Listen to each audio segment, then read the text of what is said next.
Since Finance Minister Sumitra Nydoo took over SAA, there's been several changes.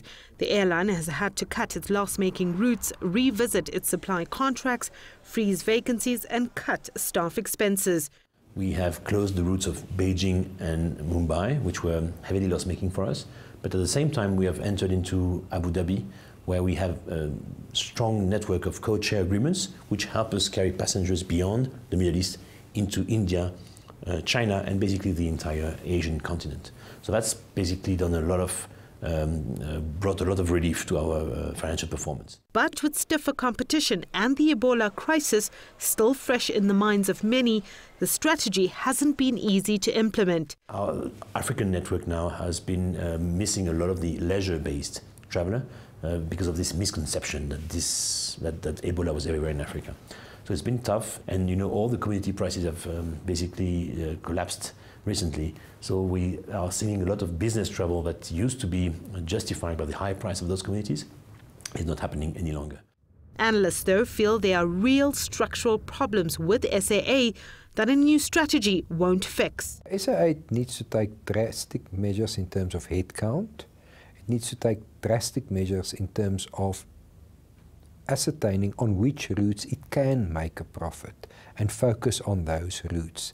Make sure that the flights that they have on those routes, the planes are full to capacity. For SAA to embark on a strategy of new plane purchase at this point in time, that is just out of the question. SAA simply does not have that kind of capital. For years now, South African Airways has been receiving cash injections and guarantees from the government, a move that many competitors feel is an unfair advantage.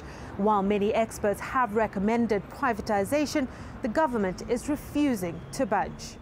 The bailout strategy, in my view, at this point in time should be for government to sell SAA so that a new operator can start anew and see what components of SAA can be run profitably and successfully.